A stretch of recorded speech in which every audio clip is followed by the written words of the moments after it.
Warahmatullahi wabarakatuh.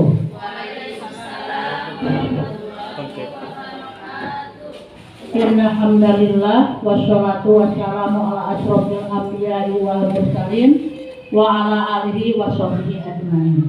Rabbi shrahli sadri wa yassirli amri wahlul 'uqdatam min lisani yafqahu qawli. Amma ba'du. Mari Bapak Ibu kita panjatkan puji serta syukur kehadirat Allah Subhanahu wa taala yang dimana pada kesempatan ini hari Selasa tanggal 24 tahun 2003 kita punya kesempatan untuk bisa berkumpul di tempat ini, yaitu untuk melaksanakan aksi nyata sebagai guru penggerak yang ada di SMP 1 Cibiuk ini. Mudah-mudahan sholawat serta salam tercurah kepada junjungan kita, yaitu Nabi Agung Nabi Muhammad Shallallahu Alaihi Wasallam, kepada para sahabatnya, kepada tabi dan tabiinnya, kepada umatnya yang mudah-mudahan sampai saat ini masih bisa melaksanakan sunnahnya. Amin ya rabbal alamin. Alhamdulillah, pada kesempatan ini kita SMP 1 Cibiuk memiliki guru penggerak, yaitu Bu Rita Susanti SPD MPD, yang tujuannya di sini adalah tidak lain untuk menggerakkan sekolah SMP Cibiuk lebih maju, baik dari guru ataupun peserta didik. Di antaranya adalah di samping untuk memajukan sekolah juga memiliki tugas dari pemerintah bahwa guru penggerak ini adalah disiapkan untuk memimpin sekolah, menjadi kepala sekolah. Mudah-mudahan dengan adanya guru penggerak di sini, sekolah SMP Cibiuk ini lebih maju. Apa yang dicita-citakan oleh kita semua terwujud, dan Burita sebagai guru penggerak pun mudah-mudahan diberikan kelancaran, diberikan sehat, dan diluluskan tatkala nanti selesai melaksanakan guru penggerak. Amin ya rabbal alamin. Nah, di sini yang akan dipaparkan adalah sebagai budaya positif, yaitu dari modul 1.4. Nah, dengan memaparkan tentang budaya positif, mudah-mudahan semua kegiatan, semua program yang ada di sekolah ini maupun yang diprogramkan oleh guru penggerak ada perubahan. Amin ya rabbal alamin. Mungkin ini saja sebagai pembuka. Ya, mudah-mudahan ya dengan dibuka ini ya silahkan Berita memaparkan apa-apa yang mesti dipaparkan ilmunya kepada kita semua. Amin ya rabbal alamin. Billahi taufiq wal hidayah. Wassalamualaikum warahmatullahi wabarakatuh.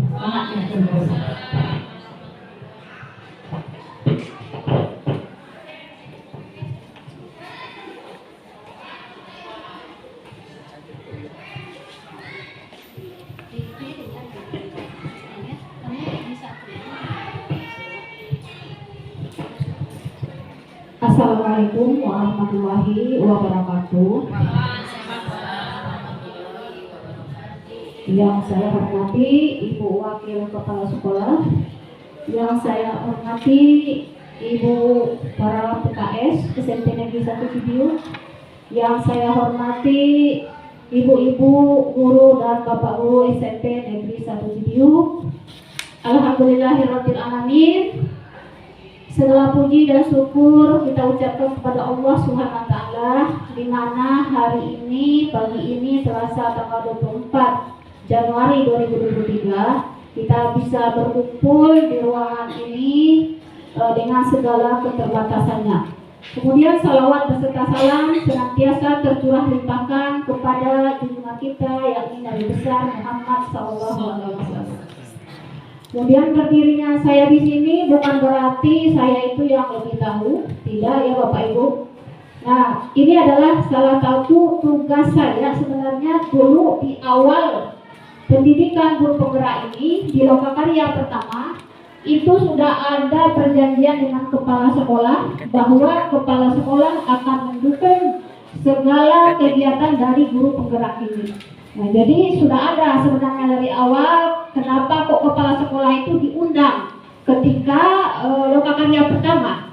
Nah, itu tujuannya adalah untuk mendukung guru penggerak ini supaya memang harus sama-sama. Sama dengan Bapak Ibu juga, kalau kepala sekolah mendukung dengan kebijakannya, kita semua Bapak Ibu saya harapkan juga akan mendukung dari tindakannya. Nah, jadi sama-sama kita bagaimana supaya intinya tidak lain adalah bagaimana supaya sekolah kita ini lebih baik dari sebelumnya.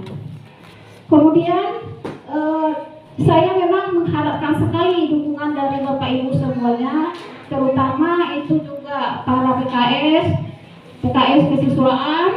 Nah, karena hubungannya banyak sekali berhubungan dengan siswa. Begitu juga dengan wali kelas.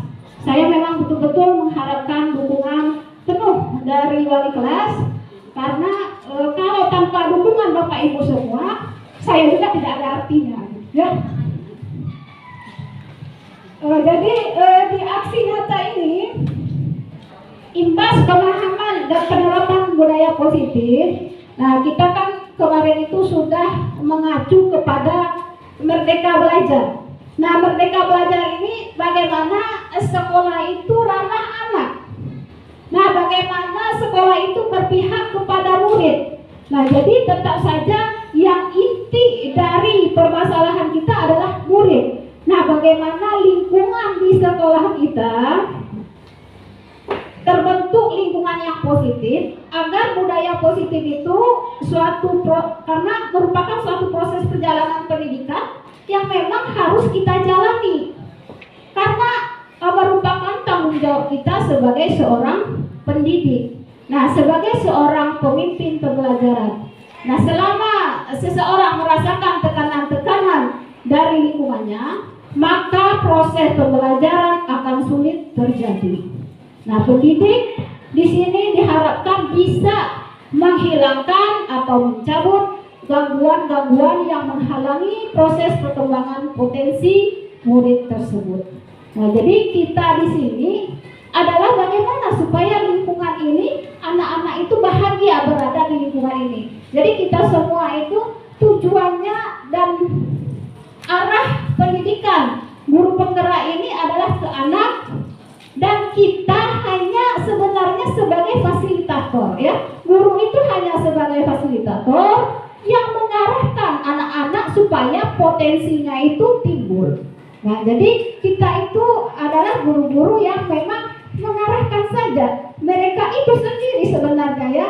Nah, kita lihat ada beberapa makna kontrol menurut William yang tidak sesuai dengan Miskop.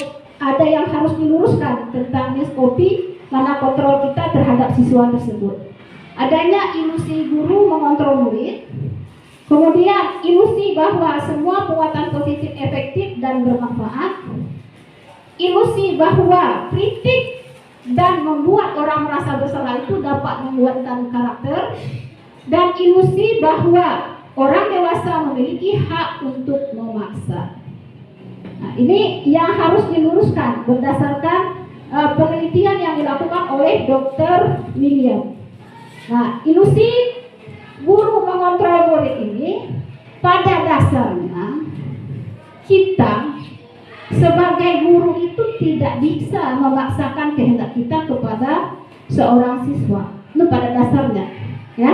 Walaupun tampaknya guru itu sedang mengontrol perilaku murid, hal demikian terjadi itu karena memang murid itu bersedia untuk dikontrol oleh guru, gitu. Jadi saat bentuk kontrol guru menjadi kebutuhan dasar yang dipilih murid tersebut, nah, teori kontrol itu menyatakan bahwa semua perilaku yang dilakukan oleh siswa itu, baik kita sukai atau tidak sesuai dengan ini, mereka punya alasan tersendiri. Walaupun itu salah, tapi mereka itu mungkin kebutuhannya itu kebutuhan dasar yang tidak terpenuhi, itu mungkin salah satunya adalah kasih sayang misal, mungkin butuh perhatian, nah gitu ya. Nah jadi tetap saja ilusi guru mengontrol murid itu sebenarnya masih harus diluruskan. Kemudian adanya ilusi guru bahwa semua penguatan itu positif dan bermanfaat. Nah, penguatan positif atau bujukan adalah bentuk-bentuk kontrol. Nah, segala usaha untuk mempengaruhi murid agar mengulangi suatu perilaku tertentu adalah suatu usaha yang mengontrol murid tersebut. Memang dalam jangka waktu tertentu mungkin efektif, tapi ketika bujukan kita itu sudah tidak efektif, pasti akan berbeda pendapat terhadap yang diusahakan oleh guru tersebut. Nah, jadi tetap saja penguatan atau bujukan suatu guru itu masih belum efektif, kata penelitian yang dibilang oleh Dr. William. Kemudian adalah ilusi bahwa kritik dan membuat orang bersalah itu dapat menguatkan karakter. Nah, menggunakan kritik dan rasa bersalah untuk mengontrol murid menuju pada identitas gagal. Maksudnya gagal di sini apa? Nah, ternyata karakternya itu tidak tertanam di dalam jiwanya. Nah, pasti ada yang harus diidentifikasi. Kadangkala sulit bagi guru untuk mengidentifikasi bahwa mereka sedang melakukan perilaku murid. Seringkali kita itu memang dengan suara yang halus bicara ke siswa, tapi itu tertekan. Contohnya seperti ini, apakah kamu tidak kasihan dengan orang tuamu? Nah, itu sebenarnya itu mereka itu sudah ada tekanan sebenarnya di dirinya kalau dia itu harus merasa kasihan dengan orang tua. Jadi tetap aja kontrol kita itu masih belum menguat kepada karakter, walaupun kita dikritik seperti itu. Kemudian ada ilusi bahwa orang dewasa memiliki hak untuk memaksa.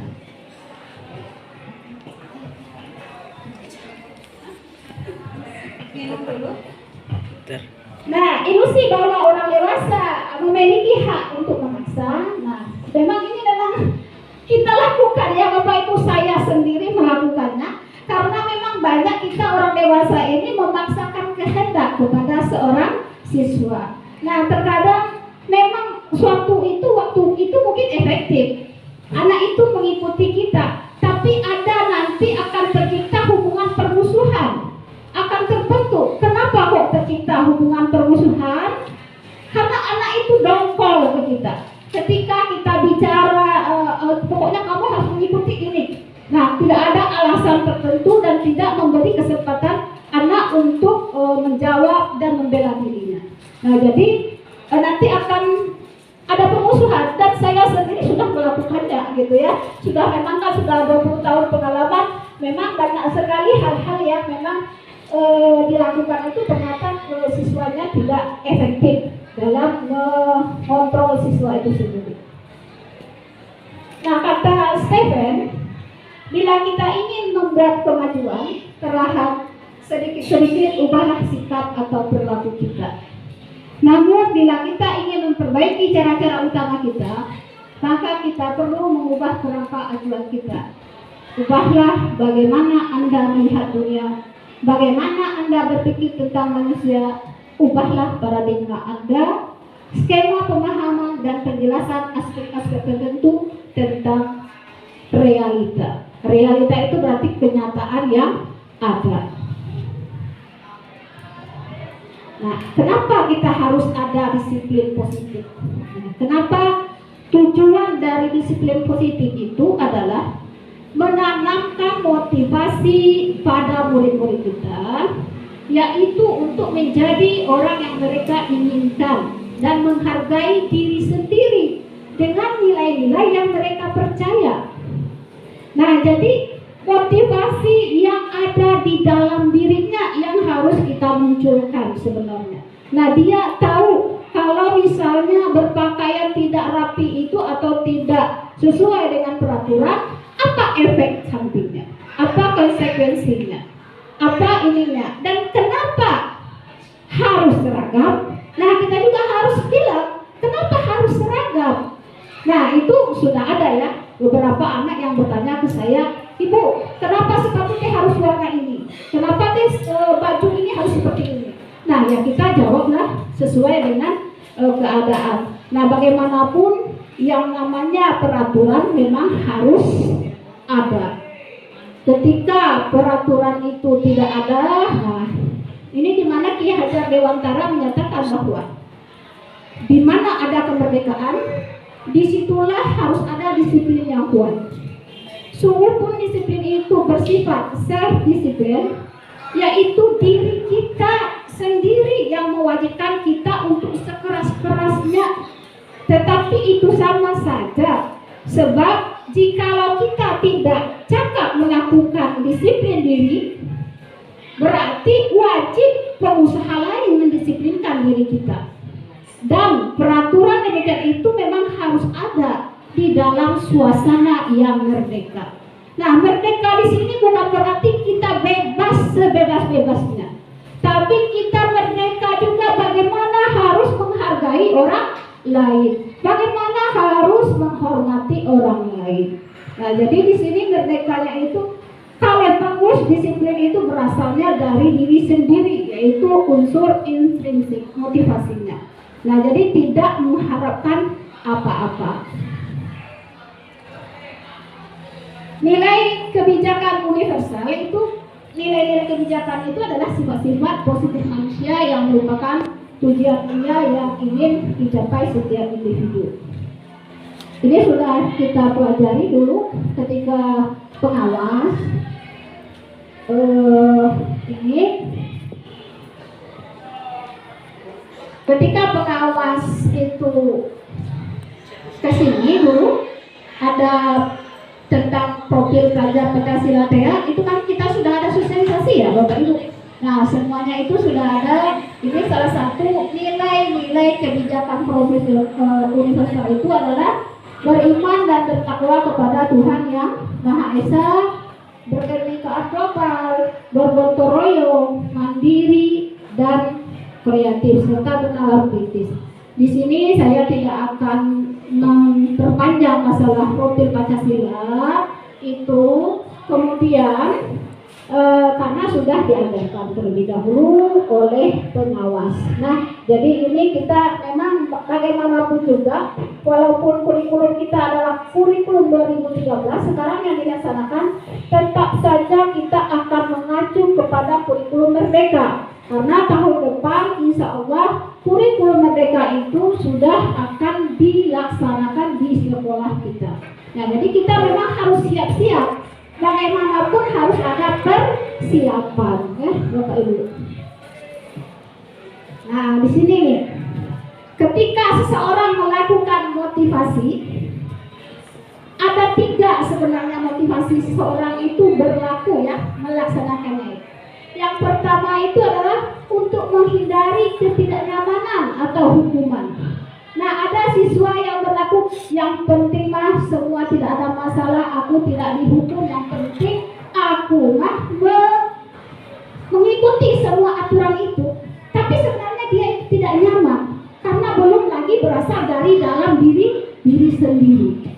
Nah, begitu juga yang kedua, mereka itu berbuat atau melaksanakan pekerjaan itu hanya keinginannya untuk mendapatkan imbalan dan penghargaan dari orang lain.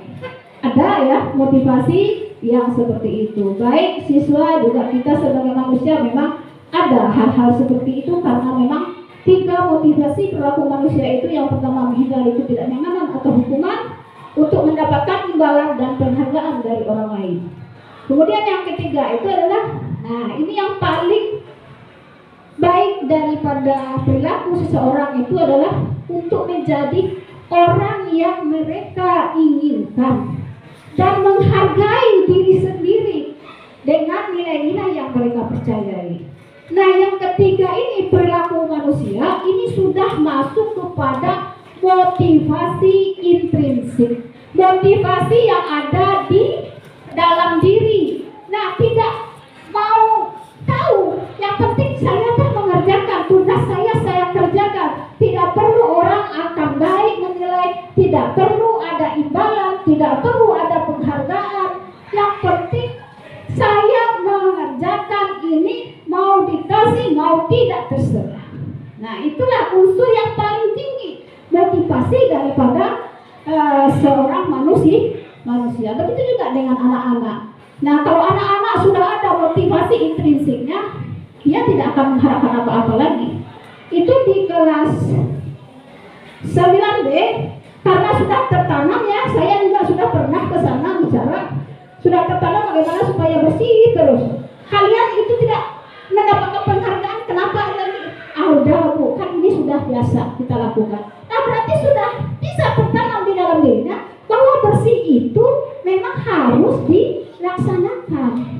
Nah, jadi memang hal-hal seperti itulah yang harus kita bangun supaya si anak tidak ada merasa kecewa, tidak ada merasa tak nyaman gitu. Jadi dengan perlakuan kita. Nah, di sini ada hukuman dan penghargaan. Nah, di mana hukuman ini bersifat tidak terencana atau tiba-tiba.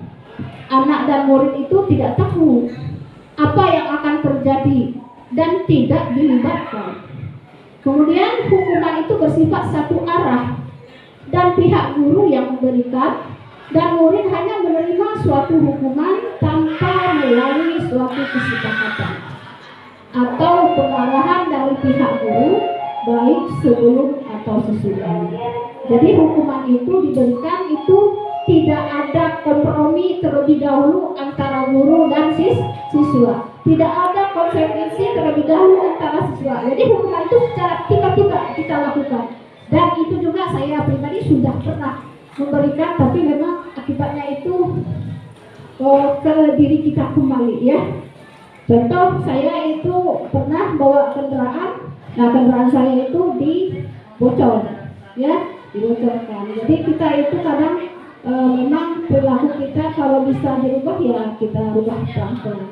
Tidak hanya sekedar bagaimana supaya si anak mengikuti apa yang kita inginkan. Kemudian ada lagi yang namanya konsekuensi. Di balik hukuman itu harus ada konsekuensi. Nah, konsekuensi ini sebenarnya sudah terencana, sudah masuk kepada yang positif. Karena di sana siswa sudah dilibatkan. Siswa sudah diajak sama-sama biar nyaman.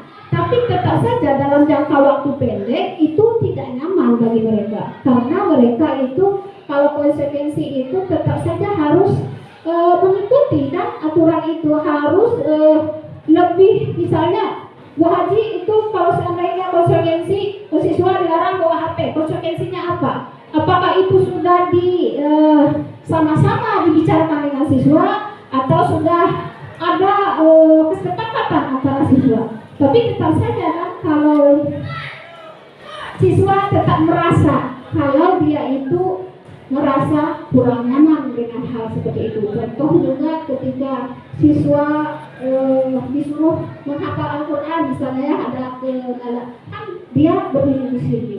Nah, kalau ketika dia berdiri di sini kan dia tidak sama-sama dengan kelompok yang melaksanakan itu. Jadi dia akan merasa konsekuensi yang kita berikan, tapi intinya adalah konsekuensi ini memang lebih baik daripada hanya sekedar hukuman, karena sudah sama-sama kita sepakati dengan siswa. Nah, jadi harus disepakati terlebih dahulu. Apapun yang akan kita lakukan dengan siswa harus disepakati terlebih dahulu. Itu yang namanya konsekuensi, dan tidak di satu pihak guru saja, tapi antara guru dengan siswa itu sudah ada kesepakatan. Ketika kita melakukan tindakan sudah sama-sama nyaman, sudah sama-sama enak. Nah, jadi tidak satu arah. Untuk penghargaan ini sudah dilakukan juga penelitian. Ternyata itu pengaruh jangka pendek dan jangka panjangnya itu banyak ya.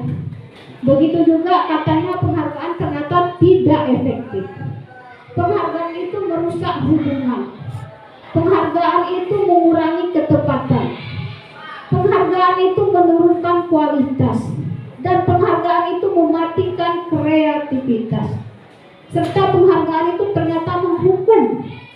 Nah, menghukum di sini saya juga sebenarnya kok menghukum sama ya, ketika saya mendapatkan ini, saya tuh yang pertama yang bertanya ya kepada mentor-mentor sebelumnya itu, kenapa kok sampai menghukum?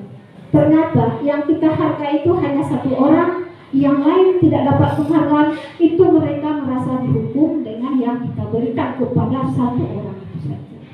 Nah, seperti itu dari penelitian ini ya, dari penelitian William Glasser.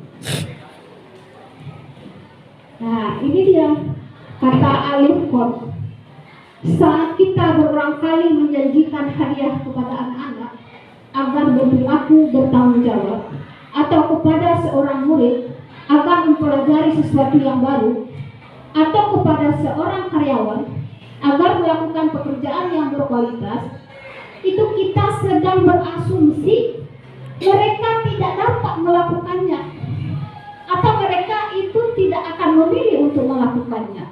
Nah, jadi ketika kita menjanjikan sesuatu ke murid atau ke orang lain, ini hanya berarti kita itu sudah berasumsi kalau dia tidak melakukan itu, dia tidak, kalau tidak dikasih penghargaan, tidak akan dilakukan. Nah, jadi iming-iming itu sebenarnya, iming-iming penghargaan. Nah, sebenarnya kalau unsur intrinsik yang sudah ada di dalam diri siswa, sebenarnya memang iya, penghargaan maupun apa saja itu tidak akan efektif sebenarnya. Itu hanya sebagai selingan, tambahan, tidak hanya untuk mematikan kreativitas siswa sendiri. Ini ada restitusi. Restitusi ini adalah salah satu metode bagaimana kita supaya lebih dekat dalam mendisiplinkan anak. Itu istilahnya restitusi. Nah, jadi ada hukuman, ada konsekuensi, ada restitusi. Nah, restitusi inilah yang kita tuju sebenarnya. Nah, yang kita tuju dalam menciptakan kondisi bagi murid untuk memperbaiki kesalahan mereka, sehingga mereka bisa kembali pada kelompok mereka dengan karakter yang lebih kuat. Restitusi juga adalah proses kolaboratif. Kolaboratif berarti bekerja sama, yang mengajarkan murid untuk mencari solusi untuk masalah dan membantu murid berpikir tentang orang seperti apa yang mereka inginkan dan bagaimana mereka harus memperlakukan orang lain. Nah, ini tahapnya sudah lebih tinggi daripada konsekuensi. Kalau konsekuensi tadi kita sama-sama, tapi masih ada rasa-rasa yang mengganjal di hati anak. Tapi dengan restitusi ini, nah, anak bisa mencari solusi sendiri, bisa dengan baik menerapkan nilai-nilai yang dia yakini. Nah, itulah yang akan kita bahas sebenarnya lebih mendalam dari restitusi ini. Karena ciri-ciri dari restitusi itu adalah restitusi itu bukan untuk menembus kesalahan, namun untuk belajar dari kesalahan. Kenapa bukan menembus kesalahan? Ketika anak salah, kamu harus menggantinya. Ya sudah, cukup sampai di sana. Mereka tidak, kalau sudah mengganti ya sudah, berarti sudah selesai masalah. Tapi sebenarnya dengan dia melakukan itu, kita berikan kenapa kamu melakukan ini, apa masalahnya, apa penyebabnya, bagaimana cara mengatasinya, apa yang bisa dapat kamu simpulkan dari hal tersebut. Jadi si anak berpikir, oh iya, saya itu salah, besok mau diulangi lagi nggak? Nah, kan itu. Nah, pikiran-pikiran seperti itu, bagaimana kita membawa pikiran anak itu supaya tanggung jawabnya tidak hanya sekedar ya lalu begitu saja. Jadi tertanam di dalam dirinya. Nah, itu ya. Kemudian restitusi juga memperbaiki hubungan. Ciri-ciri restitusi yang lain adalah restitusi itu adalah tawaran, bukan paksaan.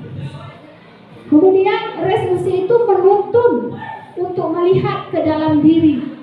Resolusi itu mencari kebutuhan dasar yang mendasari tindakannya itu. Nah, jadi tadi kita lihat itu kontrol. Ketika kontrol itu kita berikan salah mempersepsikannya, nah kebutuhan dasar anak itu kan tadi sebenarnya dia melakukan kegiatan yang tidak kita sukai, itu kan ada alasannya.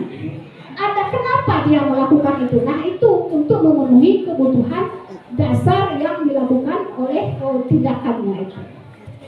Kemudian resolusi diri itu adalah cara yang paling baik, kata yang melakukan penelitian. Karena sudah dibanding-bandingkan antara hukuman, konsekuensi, dan restitusi. Kemudian resolusi itu fokus pada karakter, bukan tindakan. Nah, jadi kita itu tidak serta-merta harus seperti ini, tidak. Tapi kita membangun karakter yang baik, bagaimana cara menghargai, bagaimana cara kasih sayang, bagaimana cara sama-sama dalam menciptakan lingkungan yang aman dan nyaman bagi sekolah ini. Kemudian juga resolusi itu menguatkan fokus pada solusi dan bisa mengembalikan murid pada yang bermasalah pada kelompoknya. Contoh di rumah juga misalnya kita punya anak, ketika anak itu sudah tidak bisa kita bimbing, kita usir, otomatis kan dia itu semakin menjauh daripada kita, bukan semakin dekat, tapi makin semakin jauh. Siapa yang akan mengajari mereka di luar sana kalau kita mengusir mereka? Nah, seperti itu. Nah, jadi kita membawa anak itu untuk kembali masuk pada kelompoknya. Jadi tidak hanya sekedar kamu salah, kamu diusir anaknya. Jadi solusinya apa? Kan anak di luar itu tidak bisa mencari bagaimana, bisa saja dia mau bunuh diri atau gimana ya. Tapi kita sebagai keluarga, itulah tanggung jawab kita, bagaimana membimbing anak yang memang butuh bimbingan khusus. Jadi tidak serta-merta kita menghukum mereka.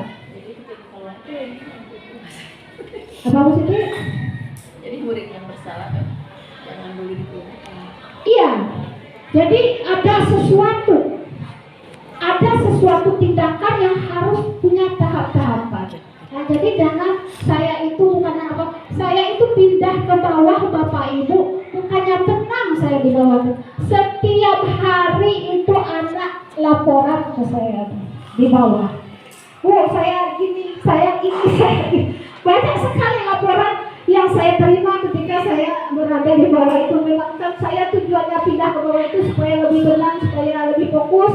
Ternyata itu, tapi dengan seperti itu saya jadinya seperti ini yang dirasakan si anak. Ada perilaku kita yang kurang baik. Dan saya sendiri juga sudah masuk di kelas B 8C yang sedang video itu.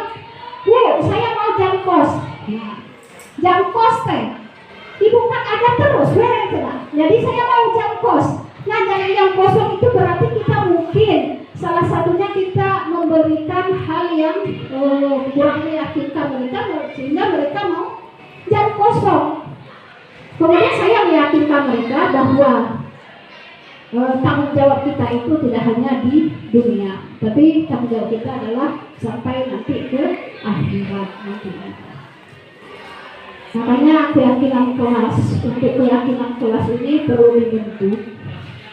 Nah, ini yang saya harapkan dari wali kelas.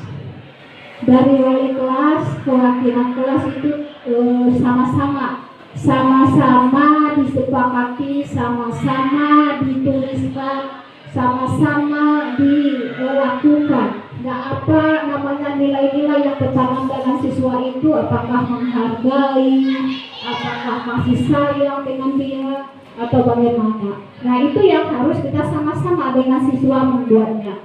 Di kelas 8A saya lihat Ibu Prita, dan di kelas 8A itu sudah ada ya peraturan, tapi lebih ditingkatkan lagi kepada keyakinan. Nah, jadi keyakinan kelas itu ketika mereka tidak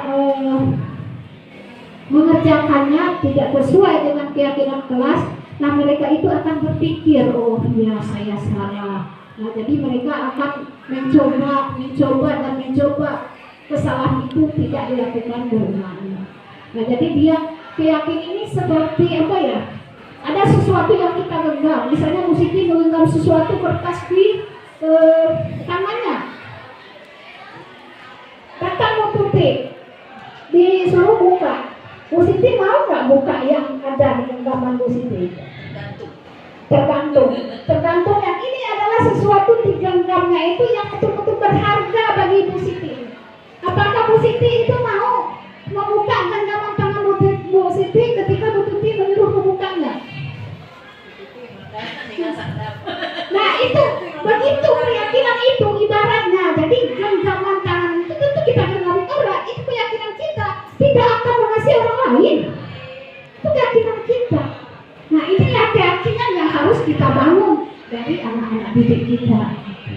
Nah jadi makanya memang saya minta bantuan ini ke wali kelas. Mungkin karena di sini bendahara juga ada sebenarnya untuk kertas karton dan lain sebagainya bisa disiapkan dari sekolah atau bagaimana?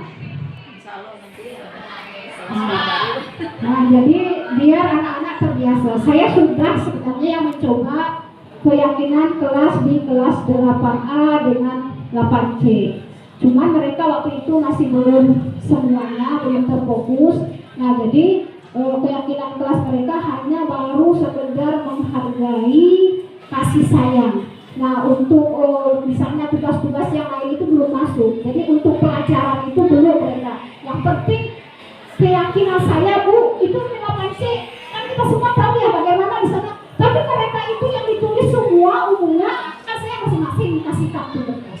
Silakan kamu yakini apa yang kamu ingin merubah di hidupmu ketika kamu berada di semester 2 ini. Umumnya semua itu saya ingin lebih baik daripada yang kemarin. Umumnya seperti itu jawaban mereka. Nah kalau ingin lebih baik itu berarti dia merasa bertanggung jawab kepada diri sendiri. Sudah ada sebenarnya. Kita hanya tinggal ya menuntun saja sebenarnya. Anak-anak itu sudah punya sebenarnya keyakinan. Karena keyakinan itu memang sudah dibawa. Sudah ada budaya-budaya kita bagaimana menghormati, bekerja, menyanyi, itu kan semua sudah universal. Memang tidak bergantung kepada suku, agama, bahasa maupun agama. Tapi kalau memang kita mau membuat keyakinan kelas berdasarkan agama, ya tidak masalah juga. Karena agama kita di sini hanya satu, agama Islam. Nah jadi nggak masalah ya membuat keyakinan kelas kita juga berdasarkan agama Islam tersebut. Nah jadi kenapa harus dibuat bersama-sama? Supaya siswa itu tahu apa nilai-nilai kebaikannya, apa tujuannya, apa yang harus mereka lakukan. Kenapa saya tidak pakai sepatu harus ditangkal, kenapa saya harus begini, kenapa harus begitu. Nah gitu. Nah jadi tetap saja intinya adalah membuat anak-anak itu merasa yakin kalau yang dia lakukan itu ternyata salah. Nah tapi dia berasal dari dirinya sendiri. Kalau dia itu merasa salah itu dari dirinya juga, bukan kita. Bukan kita mengarahkan kata-kata supaya mereka itu memang merasa harus bertindak seperti itu. Nah di sini ada satu contoh, sebenarnya ada beberapa contoh untuk membuat keyakinan kelas ini. Contohnya di sini adalah setiap anggota kelas perlu belajar, senang, melakukan tugas, saling menghargai, merasa aman, selalu bersikap positif, senantiasa menjadi diri terbaik, percaya dan menghormati orang lain serta barang miliknya dan orang lain juga, berkomitmen terhadap setiap tugas, senantiasa membantu. Nah, ini salah satu keyakinan kelas. Contohnya ya, masuk kepada hormat. Nah, hormat, kami meyakini bahwa sangat penting untuk menghormati semua orang dan barang milik orang. Nah, jadi yakin dulu. Kemudian untuk bekerja, kami meyakini bahwa sangat penting untuk mengerjakan segala pekerjaan dan mengikuti kegiatan yang telah ditugaskan. Nah, jadi dia sudah yakin dulu. Dari awal semester itu ada keyakinan-keyakinan seperti itu sudah ditempel tuh. Lihat keyakinannya, apa yang kita sudah sepakati. Kamu harus mengerjakan tugas kan? Kamu harus mengumpulkan tugas kan? Kamu harus menghargai teman kan? Nah, seperti itu. Jadi senang mereka memang adalah karena kita sama-sama gitu. Karena kita sama-sama melakukannya, tidak hanya satu pihak gitu. Jadi sama-sama. Kalau sudah sama-sama rasanya tidak akan ada yang merasa terzalimi atau tersakiti ya, karena sudah sama-sama ya. Nah, melakukan kesepakatan kelas itu. Sekali lagi mungkin ke kelas saya memang minta tolong sekali masalah keyakinan kelas itu untuk segera dibuat supaya anak-anak itu memang merasa yakin dengan apa yang mereka kerjakan, apa yang memang mereka ditugaskan itu. Memang harus seperti itu. Kemudian untuk kebutuhan dasar manusia, baik siswa dan kita sendiri itu punya 5 kebutuhan dasar. Itu ada bertahan hidup, itu pasti berhubungannya dengan adalah fisik ya. Bertahan hidup itu hubungannya pasti dengan fisik, rumah, pakaian, segala macam itu untuk bertahan hidup. Ada rasa kasih sayang dan diterima, kemudian kekuasaan, kesenangan dan kebebasan. Nah itu teh, Bu, saya mau jam kosong. Nah mereka berarti dia itu ingin memenuhi kebutuhan dasar adalah kebebasan. Nah jadi kita itu ada sebenarnya, Bu, saya mau ini mau itu, kebebasan. Nah jadi dia mungkin memang itu. Tapi kita sebagai ibu mengarahkannya. Jam kosong itu baik atau tidak? Kan itu juga. Nah kembali lagi kepada kita yang menuntun siswa. Nah saya juga di sini kebetulan juga sebenarnya mau kerjasama dengan kepala sekolah. Kalau seandainya ini ada isian untuk kebutuhan dasar kita ini, karena kita guru-guru, mana tahu kebutuhan kita itu ternyata banyaknya di kesenangan. Mungkin sekolah akan memprogramkan bagaimana kita bisa jalan-jalan misalnya ya. Jadi semuanya itu ada hikmahnya sebenarnya. Kebutuhan dasar kita yang paling menonjol di sekolah ini apa sebenarnya, baik guru-guru maupun siswanya. Kalau sekarang karena saya menyampaikannya kepada guru-guru, berarti saya minta tolong kepada guru-guru semua sekalian untuk mengisinya. Nanti akan disimpulkan dengan saya apa, oh ternyata ibu ini ingin penguasaan. Nah, penguasaan itu adalah ciri-ciri orang yang ingin menjadi pemimpin ya. Jadi pemimpin itu penguasaannya itu harus tinggi gitu. Nah, jadi di sini bisa ibu-ibu tinggal melingkari nilai itu.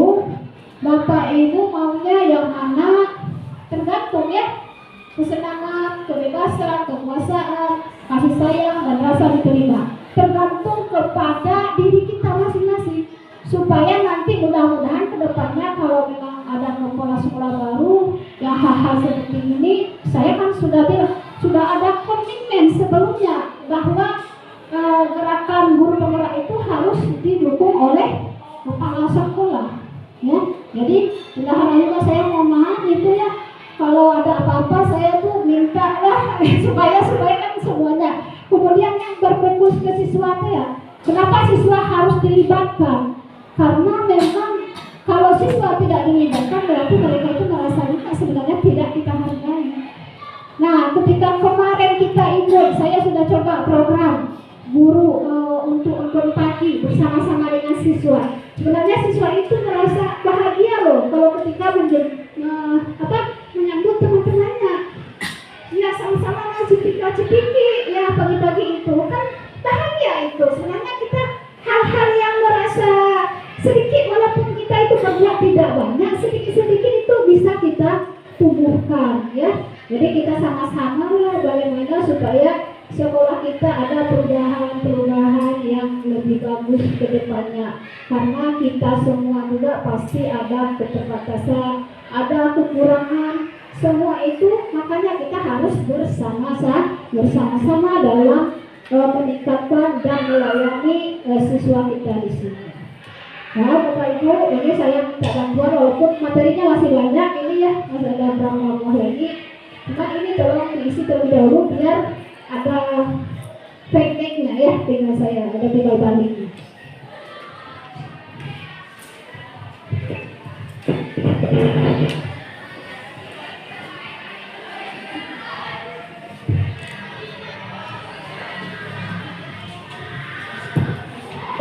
Cukup dilingkari saja, nanti untuk jumlah dan skornya, kesimpulannya nggak apa-apa, saya juga bisa membuatkan.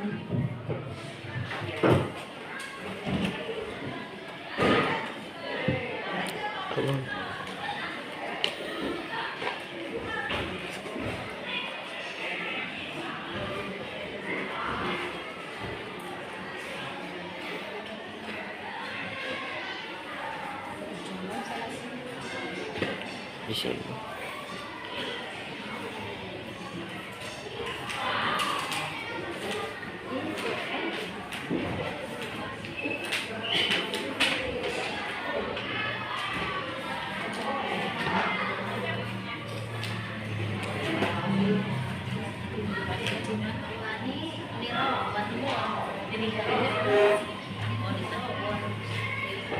Bapak Ibu itu sesuai dengan kita ya, supaya saya bisa konsultasi dengan Kari saja. Sesuai dengan kita, oh ternyata kebutuhan dasar ibu ini harus seperti ini gitu. Jadi bisa nanti ke kepala sekolah yang baru mudah-mudahan ada, jadi bisa diusulkan lah segala sesuatunya.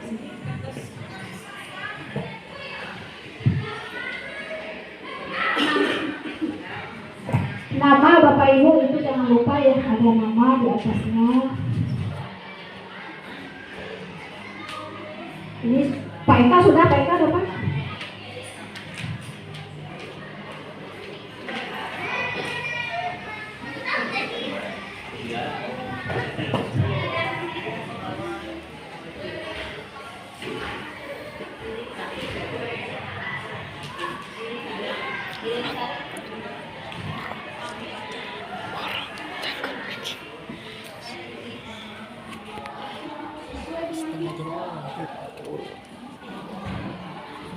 Sebutkan.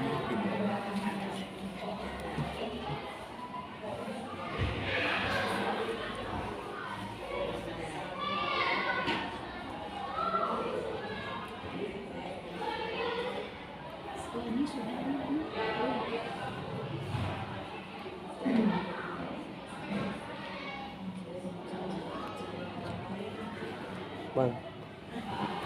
Aslinya ini di Kali aja, ya Bang. sesuai dengan Bu Ami. Misalnya saya ngobrol lewat telepon, suka sering nggak kadang-kadang kalau tidak benar ya no gitu.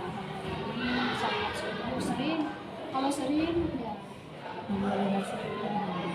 ya ngobrol dengan siapa saja. Nah, jadi kan kita itu ini tidak mesti ini. Bu Rita, ini saya suka menjadi benar. Saya suka menilai, pokoknya menilai kita itu benar boleh, kalau gitu. Nah, gimana bisa kita? Kadang-kadang boleh. Saya sangat suka membuat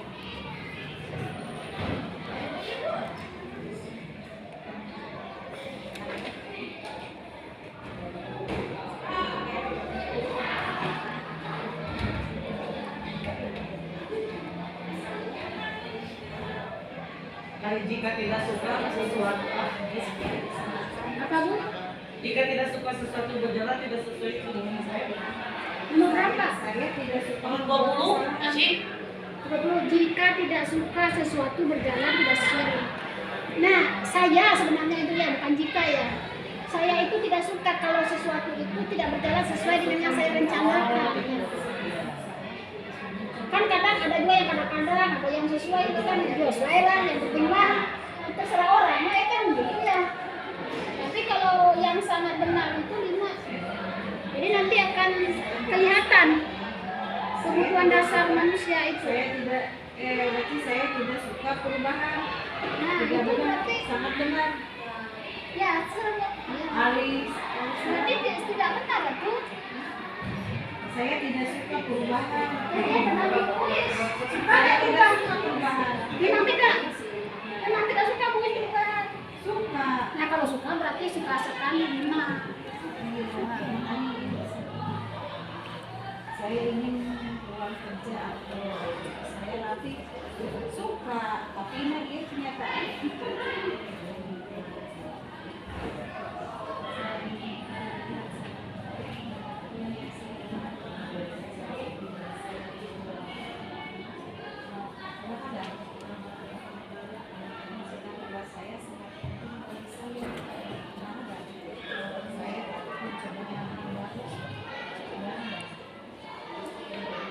Saya suka menjadi saya suka menyelenggarakan aktivitas.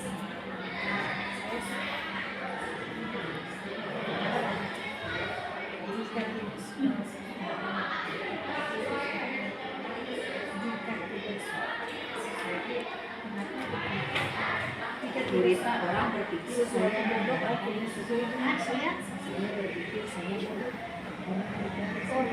Orang lain menilai kita, orang lain menilai kita bodoh kan gitu kan. Tapi ini adalah ini sudah apa ini dari orang lain kan.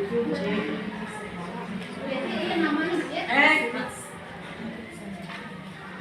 Yang paling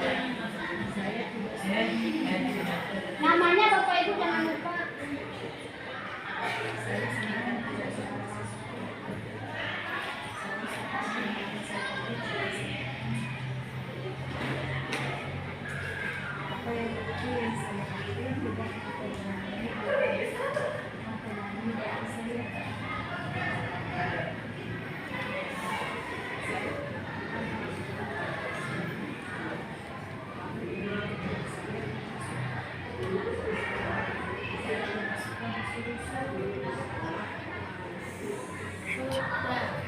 Sudah Bu?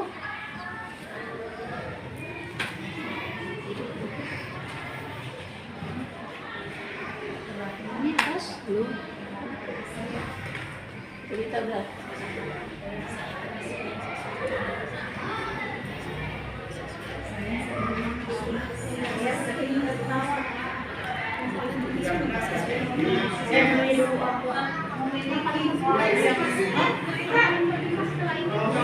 Saya koleksi, maksudnya koleksi apa? Koleksi apa saja yang Ibu sukai, misalnya koleksi apa gitu ya, koleksi perangko atau koleksi cerpen, koleksi. Kalau mau koleksi itu koleksi tas, pokoknya koleksi yang kita kesenangan gitu.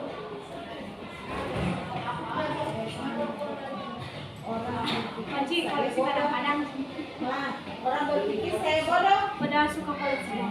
Tidak benar. Iya. Saya suka bermain macam-macam permainan. Menurut saya ada banyak hal yang lucu. Jadi saya suka menyenangkan. Saya suka bermain kadang-kadang. Orang Haji lama tidak ini sudah berapa sudah ini. jadi kurang tidak juga ya. Nama Bapak Ibu namanya jangan lupa supaya saya bisa mengelompokkan nanti. Bu Haji, sekilas saya melihat ternyata kebutuhan dasar Bu Haji yang harus dipenuhi itu adalah rasa kasih sayang. Nah, jadi rasa kasih sayang untuk diterima untuk ini tuh Bu Haji itu sangat tingginya. Nah, gitu. Jadi orang lain itu harus bisa lah. Berarti kan kita kelompokkan nanti ini kasih sayang. Berarti kita harus lebih perhatian. Ya Bu Haji, ini dikelompokkan. Kemudian ini beberapa aja ya, 2 atau 3 yang saya bisa simpulkan. Untuk nanti yang lainnya ya tergantung nanti. Untuk Bu Yeti kesenangan yang menjadi yang utama. Ya, kebutuhan dasarnya itu adalah kesenangan. Nah, jadi yang penting orang senang. Nah, jadi kesenangan itu 7 ya, 7. Jadi itu sudah tinggi. Jadi yang paling tinggi itu kesenangan. Jadi pokoknya orang senang. Yang penting bapak senang, happy aja. Nah, happy aja. Daripada tenang. Nah itu. Kemudian Muis, ada. Biasa dong, iya bilangin aja, nggak boleh enak. Kalau Muis ini belum, ini nama di bawah. Namanya Muis di atas.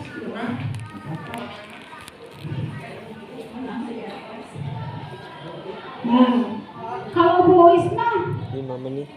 kekuasaan, power. Nah, jadi Muis mah ingin berkuasa. Nah, ingin menjadi pemimpin dalam suatu pembelajaran. Jadi kudu orang teh kudu tegas, dia harus tegas, harus pokoknya kita teh gimana ya, harus powernya itu harus tinggi, tanggung jawab. Nah itu yang harus Ar-Rahman Ar-Rahim. Alhamdulillah ya Wadi, karena mungkin kebutuhan makanya saya bilang sesuai dengan diri kita. Nanti akan dikelompokkan, ternyata orang teh ini yang harus kita lebih tingkatkan. Banyak kadang-kadang. Nah, oke. Sudah Bapak Ibu? Ini bisa dilanjutkan? Bisa. Berarti pada di unduran disimbolkan simbolkan aja semua. Iya, ya. Coba yang saya mati Aduh, orang kasih sayang atau apa? Jangan di-play. Kalau saya termasuk orang pelawak, Bu. Kebutuhan dasarnya.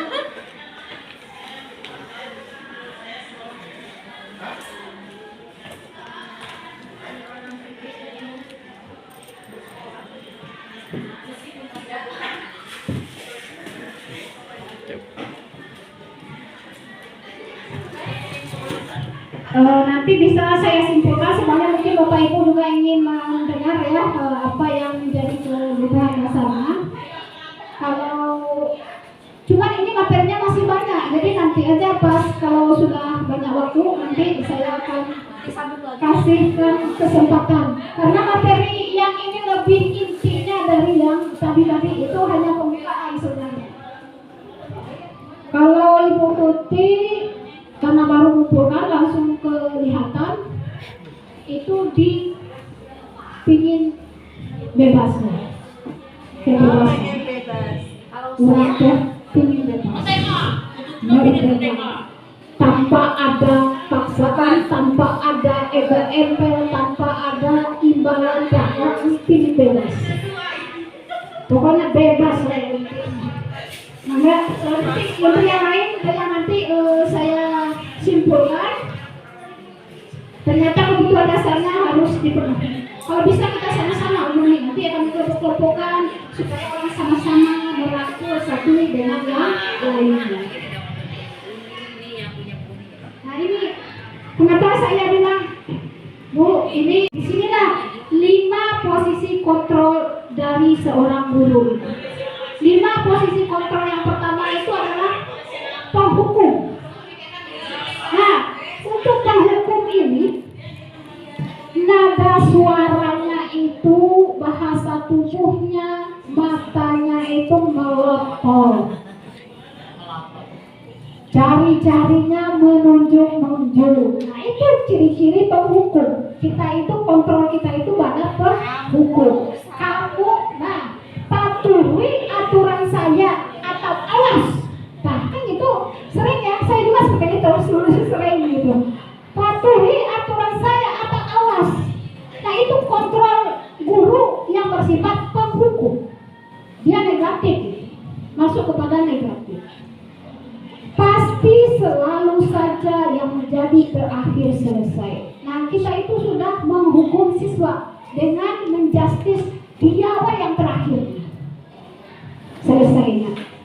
Nah, jadi dia yang terakhir selesainya ketika ada pekerjaan, misalnya ada PR, pasti kamu yang terakhir, ya Fajar. Nah, gitu.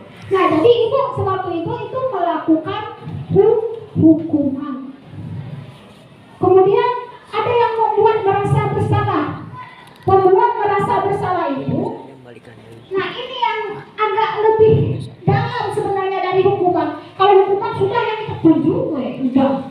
Tapi yang membuat merasa bersalah itu lebih parah sebenarnya karena menusuk ke hati. Kenapa menusuk ke hati? Karena memelas. Kemudian halus, bahasanya sedih, bahasa tubuh merapat ke siswa. Tapi kata-katanya itu menusuk ke hati gitu. Kenapa kok menusuk ke hati? Nah ini coba, ibu sangat kecewa sekali dengan kamu. Berapa kali bapak harus memberitahu kamu ya? Gimana coba? Orang tua, kamu tahu kalau kamu begini. Nah, itu melukai perasaannya sebenarnya. Melukai orang-orang yang dia sayangi. Dan saya juga ada seperti itu ya. Saya juga pernah melakukan seperti itu. Jadi saya itu sudah sebenarnya kalau untuk posisi kontrol itu ada 5 posisi kontrol. Penghukum, pembuat merasa bersalah, teman, pemantau, dengan manajer. Nah kita itu semuanya, saya rasa kita juga semua yang sudah tua-tua juga tuh, yang sudah banyak pengalaman pasti melewati itu semua. Tapi tujuan kita di sini sekarang adalah bagaimana kita bisa berubah menjadi seorang manajer. Nah itu yang diinginkan. Karena penghukum dan pembuat merasa bersalah itu masih bersifat negatif. Masih dikelompokkan kepada yang negatif. Nah ini sebagai teman. Teman dengan pemantau ini sudah berada di posisi yang positif. Cuma masih saja ada yang harus dibenahi. Kenapa? Nah kalau teman ini suaranya ramah, akrab, bercanda, bahasa tubuhnya merapat ke murid, mata dan senyum binaka. Nah contoh kata-katanya itu, ayo bantulah demi Bapak ya. Nah gitu kan, ini kelas 1 lah. Ayo ingat, tidak bantuan Bapak selama ini. Ya sudah, kali ini tidak apa-apa, nanti Ibu bantu membereskannya. Nah itu kan kita merangkul si anak.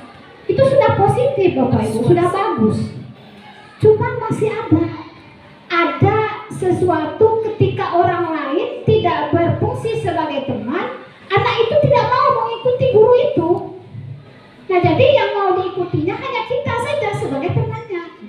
Jadi masih ada sedikit-sedikit yang harus dibenahi. Kalau untuk pemantau,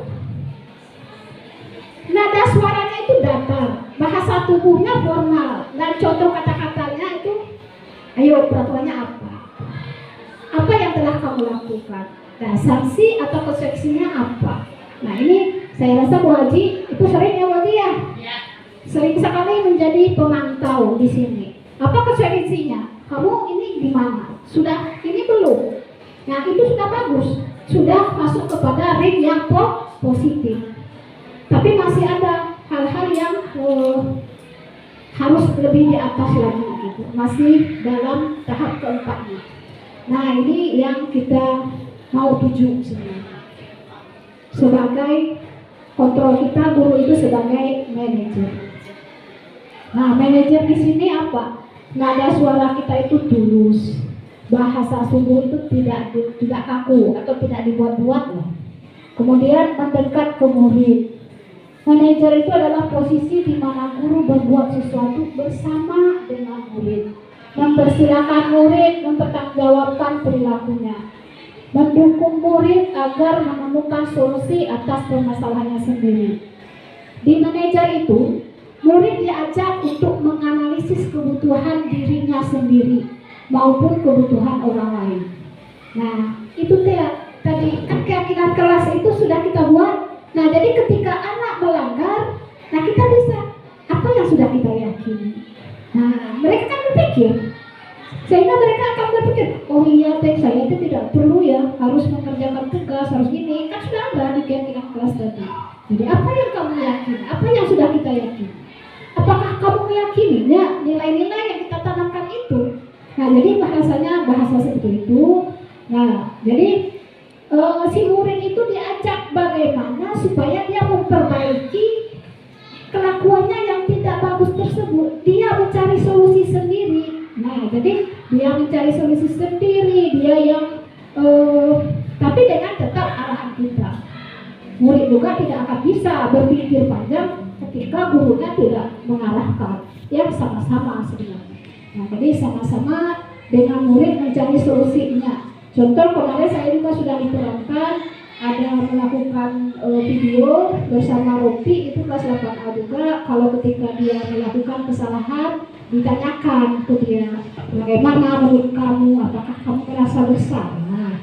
Kalau salah itu tidak apa-apa. Nah, seperti itu, hal-hal yang seperti itu membangkitkan si anak, walaupun posisi kita itu bagaimana supaya si anak itu tenang, bahagia, nyaman dengan solusi-solusi yang kita berikan. Jadi anak itu tidak dipaksakan.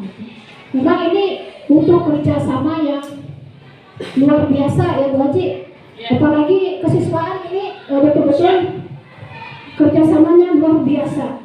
Saya setahu saya peraturan di sini itu ya, apakah memang sudah disepakati dengan siswa atau belum Bu Haji?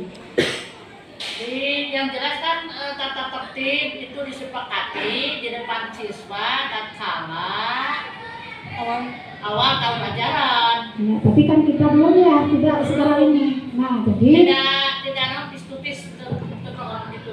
Nah, jadi nanti kalau bisa Bu Haji kita mah ya memang harus kerjasama lah. Kalau gimana si anak itu sama-sama kita sama-sama membuat keyakinan. Begitu juga dengan sekolah kita, nanti mungkin akan kita buat keyakinan sekolah kita bagaimana kedepannya lebih baik lagi. Jadi kita guru-guru juga seharusnya di sekolah juga ada keyakinan tersendiri. Jadi tidak ada siswa saja, kita juga harus gitu. Jadi nanti ibu saya harapkan juga nanti siswa yang harus mematuhi guru harus ada istimbal balik. Ada gitu. Jadi semua kita punya, karena kan guru itu adalah teladan. Nah, jadi teladan yang bisa dicontoh. Kata Bu Tuti juga kemarin itu pernah guru itu adalah artis yang bisa berperan sesuai dengan yang diinginkan anak. Jadi ketika siswa bosan, apa yang harus kita lakukan? Ketika siswa pokoknya ada hal-hal yang dilaporkan siswa, apa solusi yang kita berikan.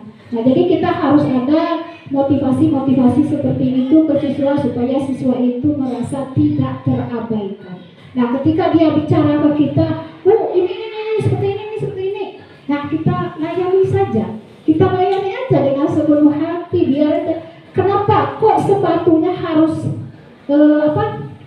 hitam? Nah, menurut kamu apa? Coba.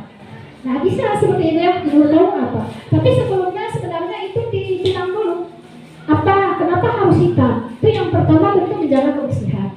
Nah, menjaga kebersihan supaya tidak cepat kotor. Kalau seandainya putih itu kan cepat kotor.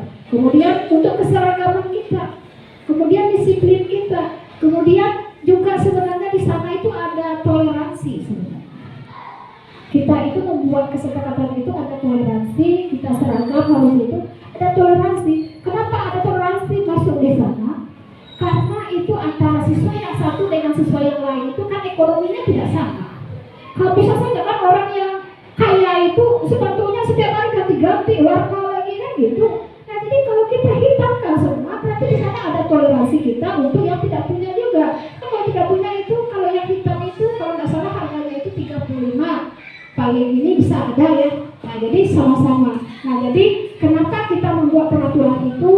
Siswa harus sama-sama kita bawa. Nah, supaya siswa ketika melanggar itu kita mengasihkan konsekuensinya, dia tidak ada rasa dendam, tidak ada rasa dongkol, tidak membenci kita. Nah, kita mengarahkan sebenarnya.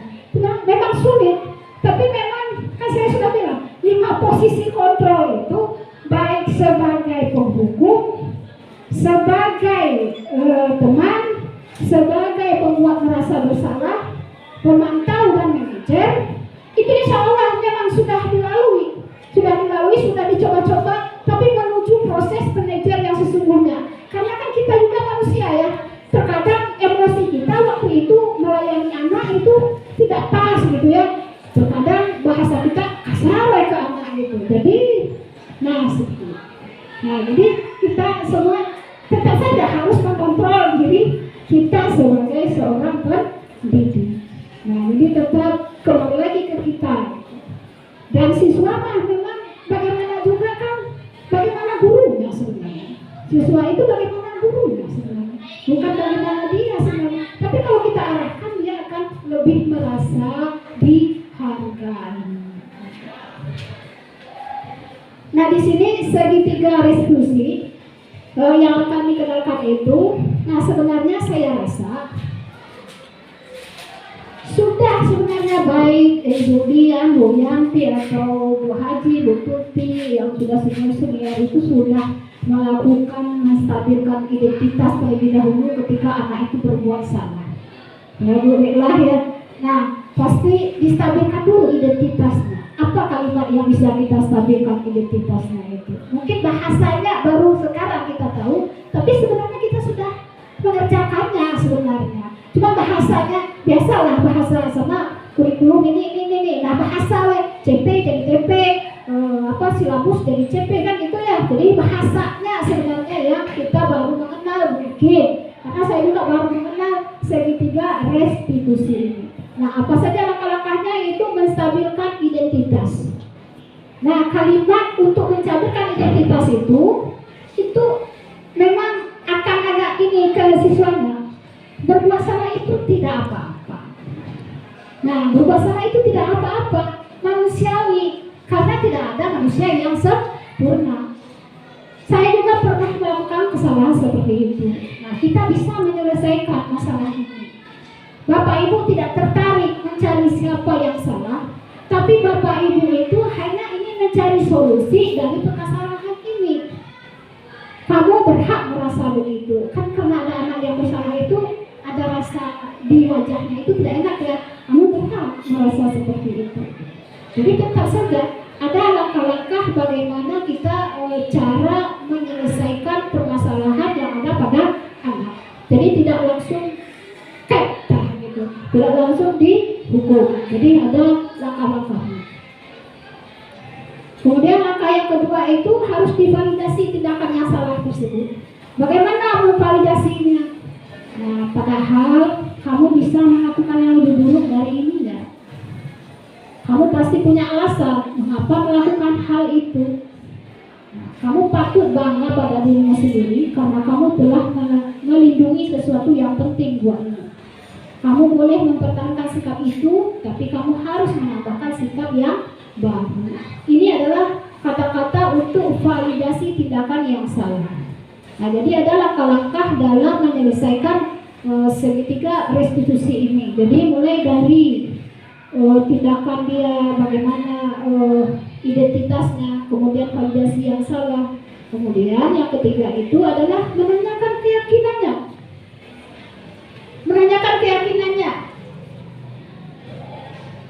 Kalimat yang ditanyakan itu apa? Apa yang kita percaya sebagai kelas atau keluarga?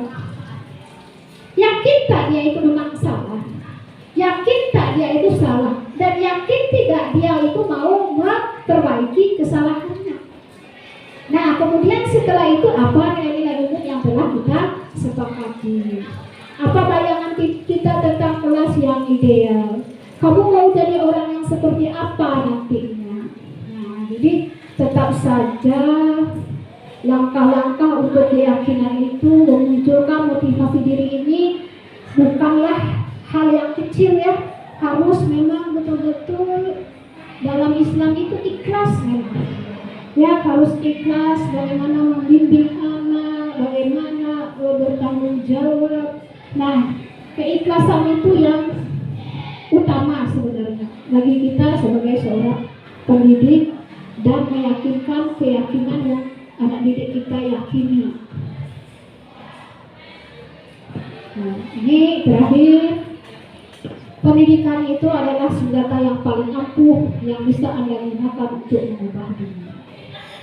Jadi kita kata Nelson Mandela. Jadi tanpa pendidikan kita ini adalah orang-orang yang tidak bisa berbuat apa-apa. Termasuk kepada golongan yang tidak tahu apa-apa.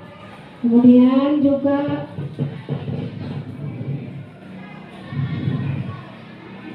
kata Mario Teguh, orang-orang yang berhenti belajar akan menjadi pemilik masa lalu, dan orang-orang yang masih terus belajar akan menjadi pemilik masa depan. Itu ini dari Mario Teguh. Tapi kalau menurut saya juga dalam Islam itu tuntutlah ilmu mulai dari ayunan sampai ke liang lahat. Nah, jadi kita itu tidak berhenti untuk menuntut ilmu supaya kita itu juga, karena manusia yang kita hadapi sekarang itu tidak sama dengan manusia yang kita hadapi dulu. Kalau dulu kita kena marah dengan guru itu malu apa segala macam, ke orang tua malu bicaranya. Kalau bilang ke orang tua itu malah ditambah marah lagi kan kalau dulu. Tapi kalau sekarang boro-boro ya Bapak Ibu, makanya dunia itu gimana ya, makanya mungkin salah satu Menteri Pendidikan itu mengajak untuk kembali kepada kurikulum merdeka, salah satunya itu karena menghadapi manusia-manusia yang memang karakternya itu banyak, karakternya itu tidak sesuai dengan karakter yang orang dulu. Nah, yang dulu kita mungkin tahan bakti mungkin ya dengan perlakuan-perlakuan guru, dengan apa, kalau sekarang dikit detik aja sedikit itu ada efeknya ke kita gitu. Jadi sebenarnya kalau kita hukum itu ya kan seperti yang saya bilang, saya sudah melalui, memang semua itu sudah ada, dihukum sudah, ini sudah, tapi kan memang anak itu ada rasa dendam ketika kita menghukum mereka. Memang iya, memang sudah pengalaman saya itu, motor saya itu sudah berapa kali kadang spionnya yang dipreteli, kadang bannya yang dikempesin, seperti itu. Jadi bagaimana kita semua untuk bisa belajar lebih baik lagi ke depan. Mudah-mudahan dengan adanya kepala yang baru nantinya SMP Negeri 1 Cibiung ini semakin bagus ke depannya, baik dari segi kualitas maupun dari segi kuantitas. Nah, jadi anak-anak yang masuk ke sini juga pasti akan melihat atau mendengar dari kakak-kakak kelasnya supaya dia itu gimana ya, tertarik untuk masuk ke sini. Mungkin promosi terbaik itu adalah anak-anak kita sendiri, bukan secara otodidak, walaupun otodidak itu dibutuhkan. Terima kasih atas perhatian Bapak Ibu semuanya. Sebenarnya ini ada permainan Bapak Ibu. Ice break dulu kita. Boleh ya. Maka Bu Yeti silakan nanti dihitung. Nah, ice breaknya itu pakai permainan. Nah, jadi kita itu yang income ke manajer ya. Jadi kita itu berbuat musiknya dengan dari Bu Yeti, maksudnya musik saja. Nanti kita dikelompokkan 3 orang. Coba 3 orang berkelompok 3 kelompok gitu. Nah, kita akan coba posisi manajer ini, membuktikan posisi manajer. Maka Bu Yeti di ini musiknya. Ada Bapak Ibu atau saya ini 1 2 3 1 2 3 gitu? Iya, nanti ada 3 orang. Ada 3 orang. Yang satu itu, yang 2 orang itu matanya ditutup. Yang satu lagi mengarahkan mereka yang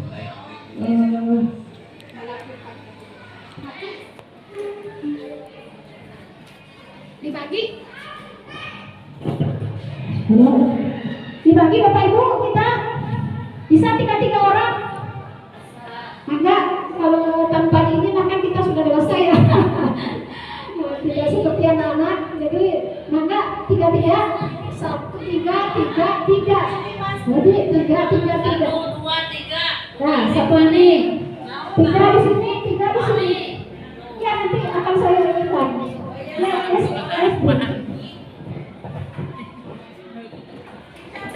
Tapi ada yang mau ditanyakan nggak, Bu Haji?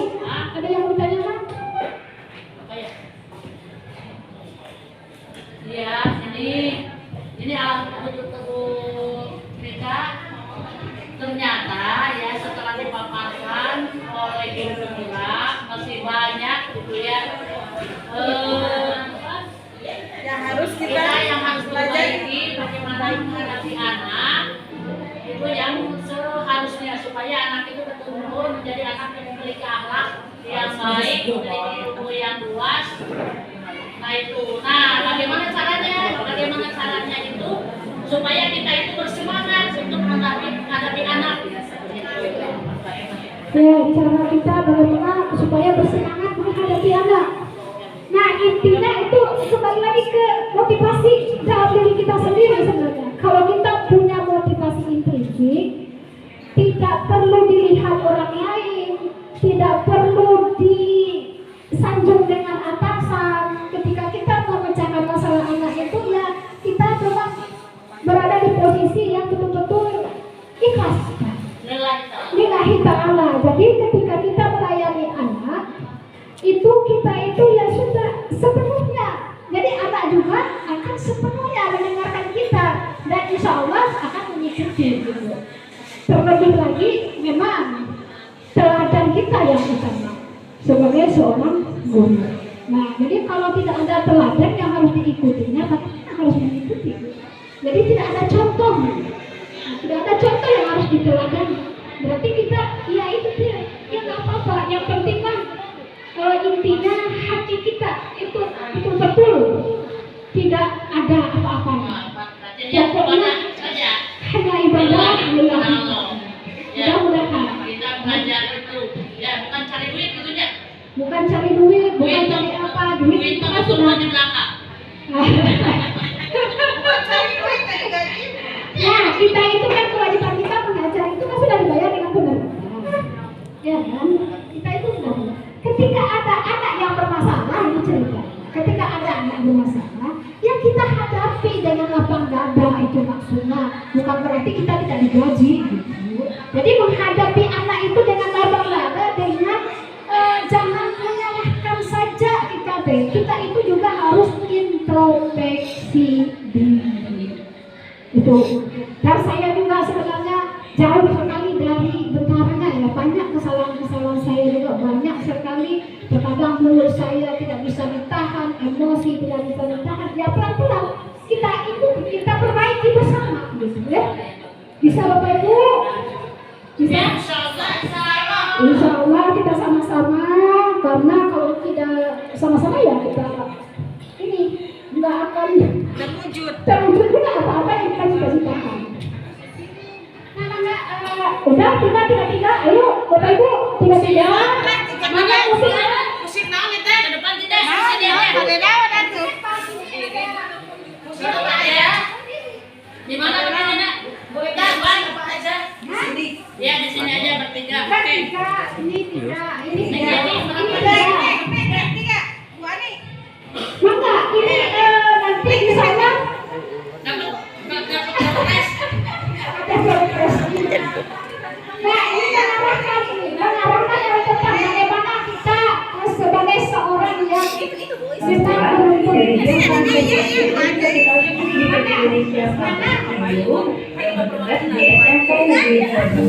Pada video kali ini saya akan berbagi beberapa ice breaking atau kita sebut saja permainan yang dapat Bapak Ibu buat.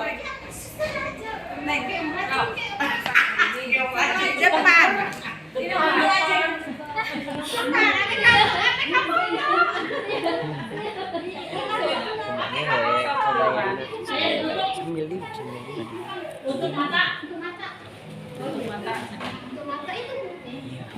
Tapi lihat buit-buit.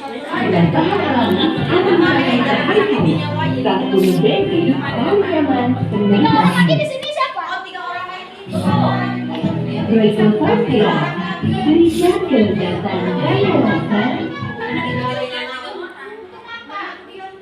Satu lagi.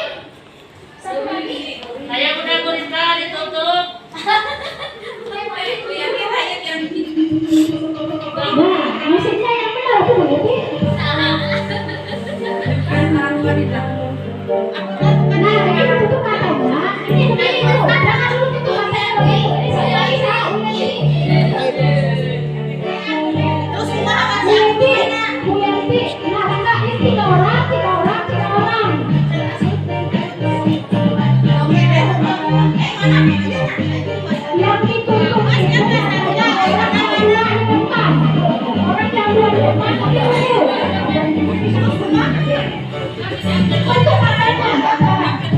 Ulang.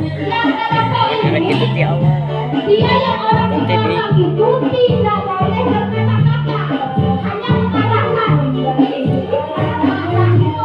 Jadi yang di belakang itu berfungsi sebagai pengarah.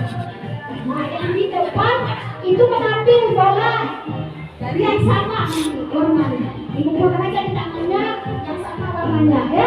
Jadi Ibu Haji mau warna apa? Pink. Saya yang pink, kuning. Bu, warna apa? Tidak, ini nanti saya yang gunakan warnanya apa?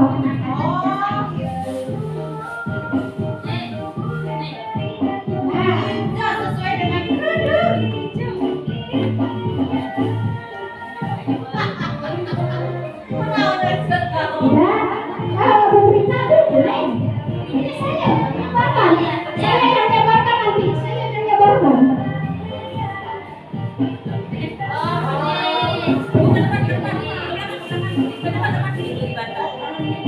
Oh, pakai keranjang,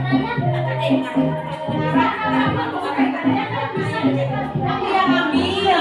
ya, ini warna yang sama. Ya, mulai warnanya Hijau, kuning, pink. cari warna yang sisa. Ya, Kalau saja bersiapan dengan yang hilangkan orang ke belakang. tapi kan kalau bersuara gimana? Apa bersuara? Tidak ada suara. Diri ke diri. Tapi aku tadi tutup. Tutup. Semua ditutup semua. Yang ditutup itu yang di depan, yang di belakang. Dua orang belakang. Yang depan. Haji, ada yang tengah. Bagian itu. Aku kan tutup. Iya, yang belakang. Ini di sini. Saling ini, saling kerja sama. Kasih begitu. di sana kamu. Aku Gua ada apa? satu aja Haji. Kan saya marah. Yang marah Yuk. kenapa? Oh, warnanya ini.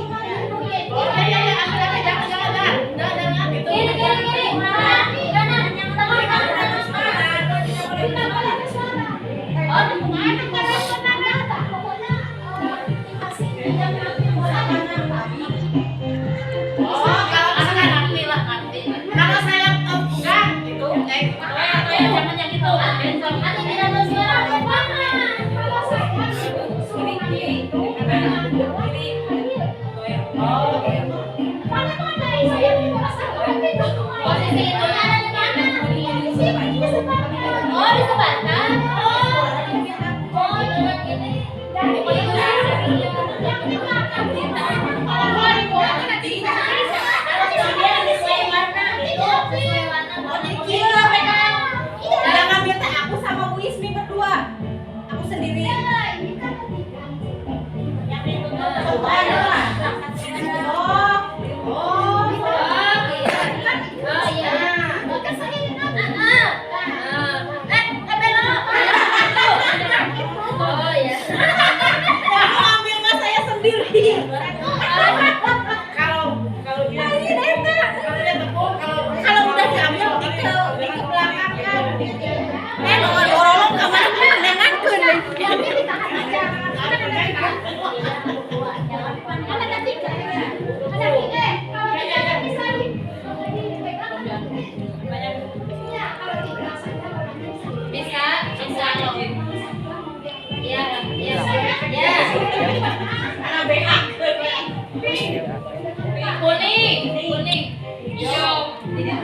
Tepuk satu ya. Tidak dua. Ini mau nengok tuh jadi orang pas Jangan dibuat-buat. cepat. Kami warang itu. Iya, yang paling cepat yang lima menit ini juara. Iya.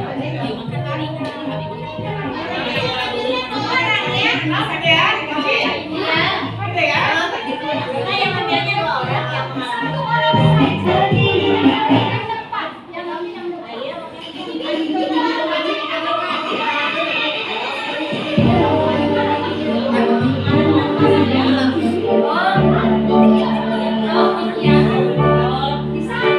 Ya, ya, ya. Ngerti, ngerti. Ngerti,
yang jadi manajer di tim itu siapa?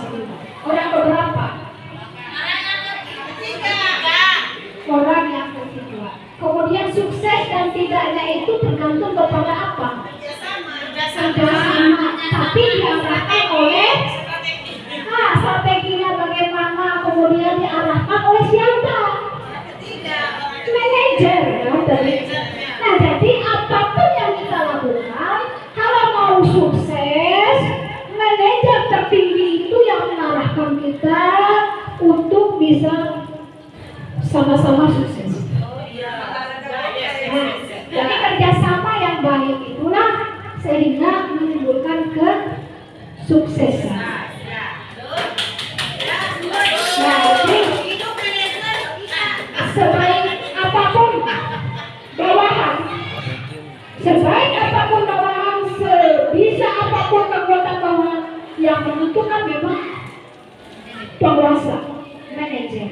Nah, manajer itu adalah di segala galanya dalam setiap lini ya. Jadi manajer itu yang mengarahkan kita yang, tapi dengan bagaimana supaya berhasil? Dengan kerjasama yang baik, dengan kolaborasi. Terima kasih banyak Bapak Ibu. Hari ini banyak pelajaran yang saya dapatkan juga. Jadi berbicara di sini baru pertama kali juga, dan alhamdulillah mungkin kedepannya nggak tahu ini saya masih banyak tugas atau bagaimana juga tidak tahu. Terima kasih banyak sekali lagi atas waktu yang sudah Bapak Ibu luangkan. Saya sudahi hari ini dengan wabillahi hidayah. Assalamualaikum warahmatullahi wabarakatuh. Waalaikumsalam warahmatullahi wabarakatuh. Alhamdulillah, terima kasih kepada guru penggerak Bonita Susanti SPD MPD.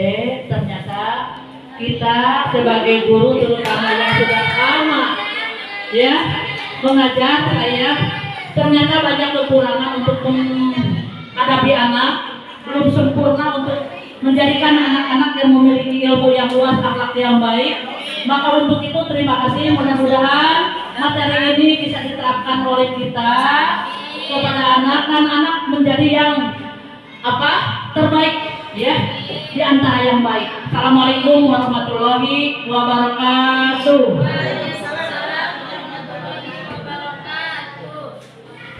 Kita cari istirahatnya. Oh iya.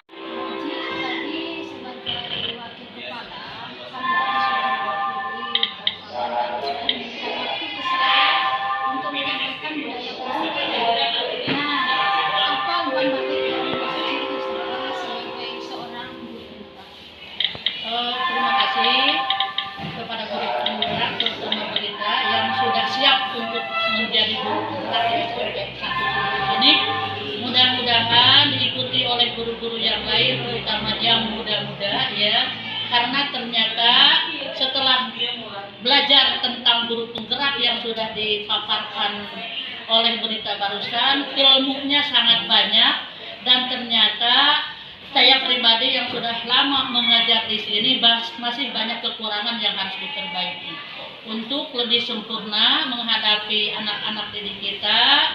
Dan banyak sekali kekurangan, terutama diri saya ya, merasa bahwa apa yang disampaikan itu harus diperbaiki. Mudah-mudahan Bonita sebagai guru penggerak lebih semangat ya di dalam program-program yang telah dilalui dan untuk selanjutnya, dan bisa menginformasikan dan transfer kepada guru-guru yang lain untuk lebih semangat lagi, dan semoga sukses untuk Bonita. Amin ya rabbal alamin. Terima kasih Bu Haji atas Pilih atau mamahna Priyogi dibantu sudah. Maka bagaimana menurut Ibu? Tuan tadi mengingatkan kembali pada tugas saya sebagai seorang guru, ada beberapa hal yang terlewatkan dalam kegiatan sehari-hari, menambah wawasan saya sebagai guru untuk meningkatkan lagi kinerja saya sebagai seorang guru, baik sebagai wali kelasnya maupun sebagai guru mata pelajaran. Dengan adanya kegiatan ini semoga jadi salah satu tonggak SMP Cibiuk untuk meningkatkan prestasinya, ya, karena adanya guru penggerak, juga untuk guritanya sendiri semoga lancar, diberikan kelancaran dalam melakukan kegiatan guru penggerak. Dan terima kasih kepada gurita sudah menambah